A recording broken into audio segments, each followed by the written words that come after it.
All right, Shalom. First and foremost, I want to start off by giving all praises and glory and honors to Yahweh, Bahashem, Yahweh Shai, Bahashem, Mavakar Kodash, and double honors to the apostles and elders of Great Millstone who well. Peace and blessings and salutations to the hopeful elect, the Bayat Dawadah, the house of David.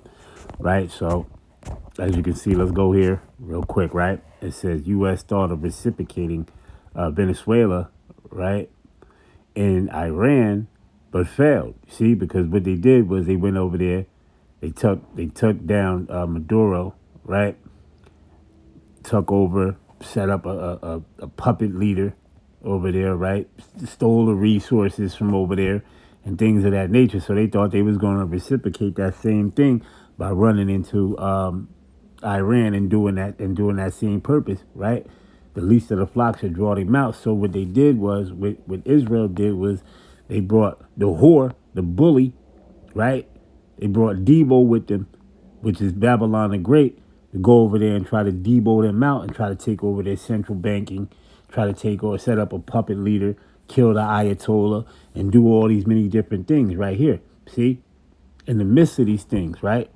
Controlling the bank, being able to push their New World Order and forward their New World Order agenda, which is a global thing, right? But little do they know it didn't go the way that they wanted to go. You see? Because Iran was prepared, right? They're like, nah, you ain't going to come up in here and do what the hell you think you want to do.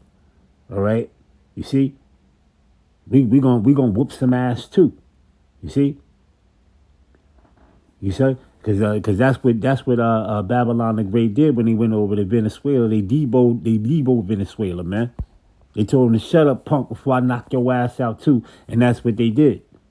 You see, they set up their puppet leader, and they did, and all of these things of that nature, man. All right, let me get you the scripture here. All right, so this is Micah 2:1. It says, "Woe to them that devise iniquity and work evil upon their beds. When the morning is light, they practice it, because it is in the power of their hand." You see, and they covet fields and take them by violence, and houses and take them away. So they oppress a man in his house, even a man in his heritage. Right? Let's go to Habakkuk. Habakkuk 2 in verse number 5. It says, "Yeah, also because he transgresseth by wine, he is a proud man, neither keepeth at home." Who in essence Esau Edom, the so-called white man. He always going into somebody else's land, stealing and raping and robbing and pillaging, right? With the sword that he was blessed with. You see? The sword of the sword, the physical sword, and then the sword with his mouth full of lies. All right, you see, because your tongue is a sword also. Your tongue can be a definite two-edged sword, right? But then he has the physical sword that he's blessed with as well, right? When he doesn't get his way, yo, listen here, we gonna go over there. We just gonna do what we do, baby. We're going to go in there, we're going to whoop their ass, and we're going to set up our puppet leaders. We're going to take over their central bank. We're going to take over their people. We're going to set up a new regime, right? But it didn't work out that way, you see? And it ain't working out that way because Iran like, nah, hell no. Hell no, you're not doing none of that. We're not letting you do none of that, you see? All right, now I'm not saying that ultimate World War III is not coming, because it is coming. It is going to come, but we know the MOTB must happen. Jacob's trouble must happen. Jeremiah 30:7. That's a major prophecy that Yahweh Bashem Yahweh Shai, the Heavenly Father, is not a man that he should lie. Right? So these are just wars and rumors of wars. Now these things are going on, right? But as you know, let's get Revelation 11, right? Revelation 11 and 14. You see, and these are beautiful things that are happening. Beautiful times that are happening right now. Revelation 11 and 14. The second woe is past, and behold, the third woe cometh quickly. And how is it going to happen? ICBM missiles, Isaiah 9 and 5, right? You see, that's going to be the end game, right? But first, that mark of the beast has to come, right? First, everybody on the planet has to be tried, right? Even the men of the Lord. You see, they got to be tested. Concentration camps, right? Martial law. You see, insurrection acts. You see, all these things like that, right? These things must come. These things must happen. 2nd Ezra 15, 2nd Ezra 16. You see? But this is just an inkling, right? The Most High is giving you a little preview of things to come. All right? Because see, the Lord is a man of war, right? And he's preparing all these nations for war, man. Joel, the 3rd chapter. You see? Exodus 15 and 3. Exodus 15 and 3, it says, the Lord Yahweh, right? The Lord Yahweh is a man of war. The Lord Yahweh is his name, you see? Okay? So without further ado, let's go ahead and play this, right? We're just going to close. Iran's security chief Ali Larijani has said that the U.S. and Israel were seeking to break the Islamic Republic apart.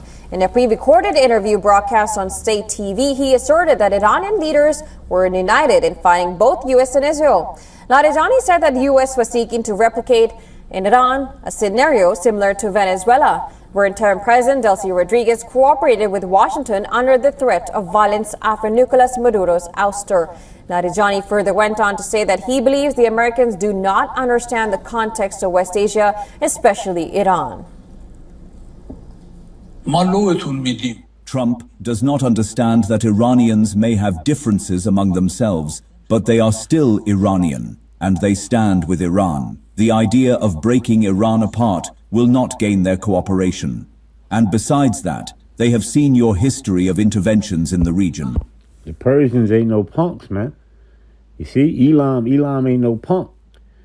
Elam ain't soft, man. Okay? They're going to fight. They're going to fight to the battle, to the T. You see? All right? And what Israel did was, right, the tiny tops, the small hats, what they did was they went over there, they shot off, the first shot off missiles and killed 70 girls, school, man. All right? That goes to show you about this devil, man. This man is a devil. All right? The wicked that the Bible speaks of, man. And he going to be put down. All right? Yahweh Shem Yahushua going to put him down. Yahweh Shai going to put him down when he returns, man. You see? Because they're not going to be able to beat the angels. They're not going to be able to beat Yahweh Shai. All right? See, you can try to bully everybody over here now, just like the ancient Romans. You see, because this is Rome all over again, right? Nineveh, Egypt, spiritually Egypt, Sodom, right? You can do all these things that you do now physically, but when it's time for the Lord to show up, your ass is gonna have issues. You're gonna have problems. You see? Because the angels is gonna cover the earth, man. There's gonna be chariots that's gonna cover the earth, man. The curse that goes over the face of the earth. You see, Zechariah 5. Okay. تجربه دخالت شما تو منطقه رو دیدم. Larijani insisted that there were no divisions among the leadership in Tehran over the war with U.S. and Israel. He spoke after President Masoud Pezeshkian apologized to neighboring countries for Iranian attacks.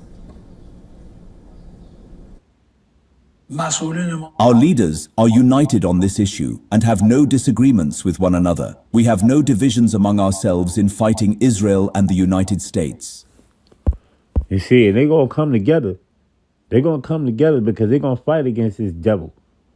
You see? They may have issues or whatever the case may be amongst themselves or whatever that may be.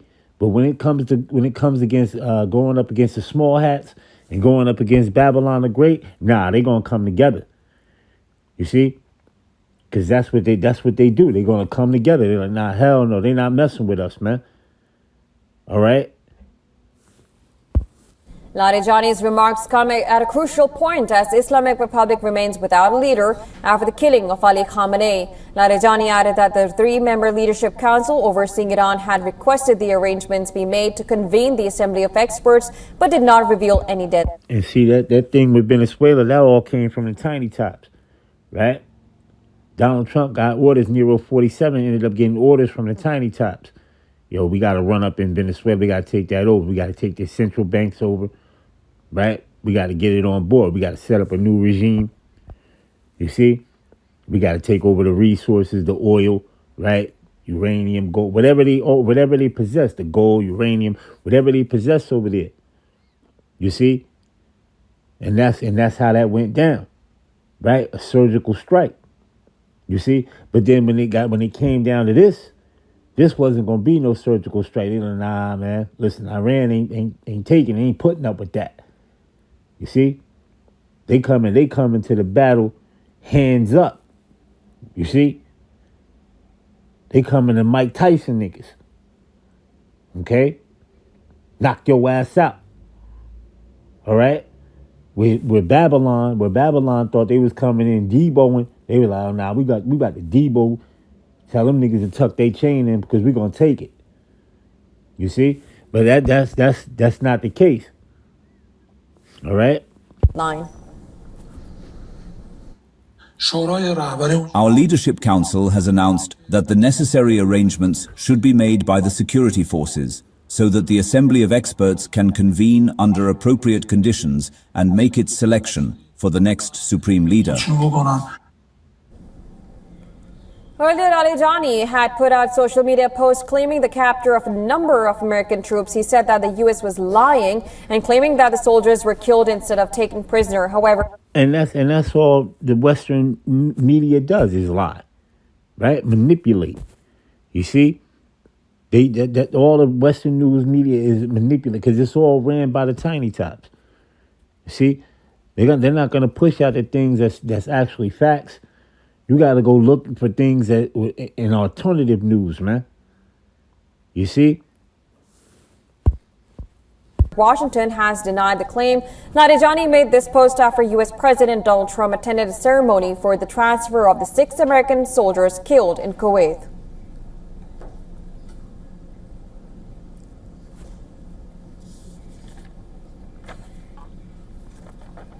And well, to discuss the situation, we were earlier joined by James A. Russell, Associate Professor in the Department of National Security Affairs at NPS. Now, here's what he had to say. Let's listen in. Well, Americans, I think, are quite rightly extremely confused and frightened by what they see going on with the American military being brought into action essentially at the request of a third country, the Israelis, to attack a country that presented no threat to the United States and Iran. Right. They ain't presented threat because it was all a call from the small hats, from the tiny tops, because they want a regime change. That's what they wanted. You see, that's why they went over there and killed. They wanted to kill the Ayatollah, right? You see, because he wasn't having it. You see, he was the supreme leader. They wanted to get rid of him so they can set up a puppet leader. Grab their central banks up, grab their resources, take over their things, right? You see? And bring all hell to their country and destroy it. You see? That's what this man is. You see?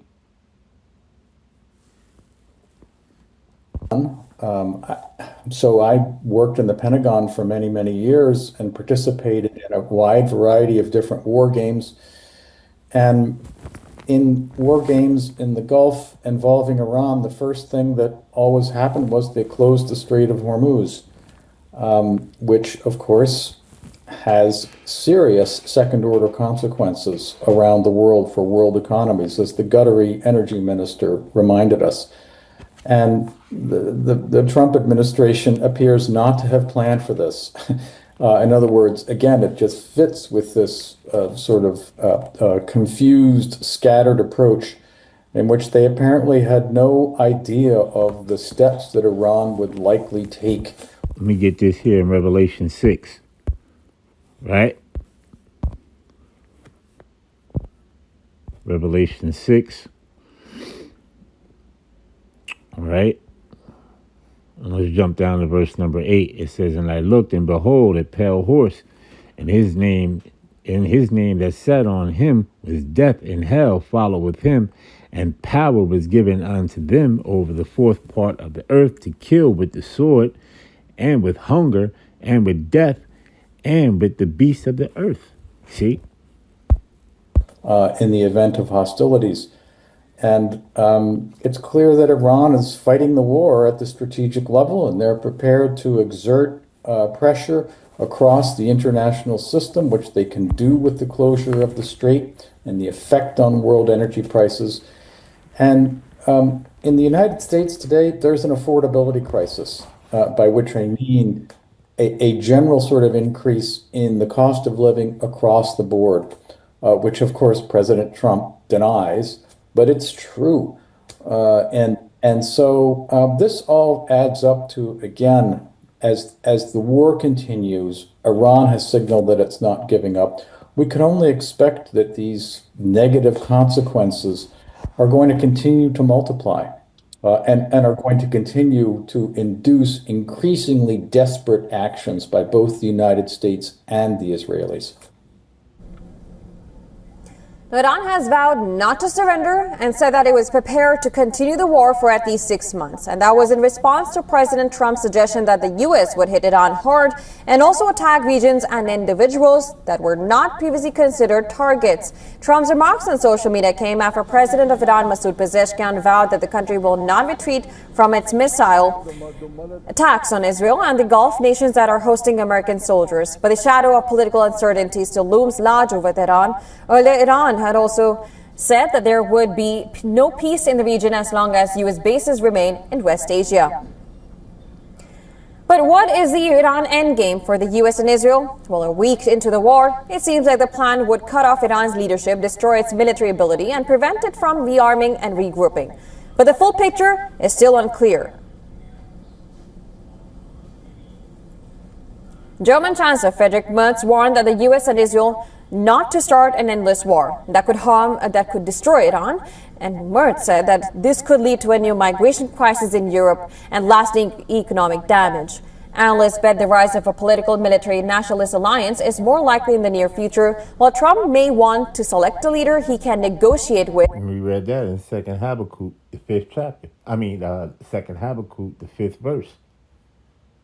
Right? Habakkuk, the 2nd chapter, the 5th verse, Salakia.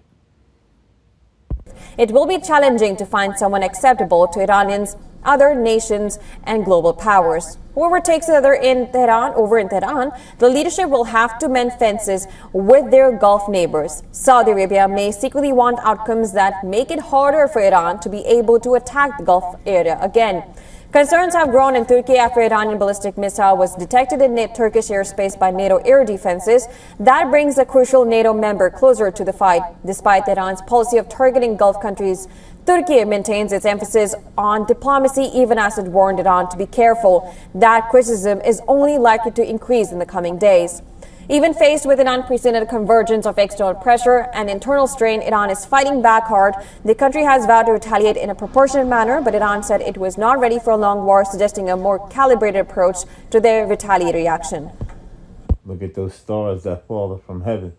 That's missiles, man. That's what the Apostle John has seen. You see?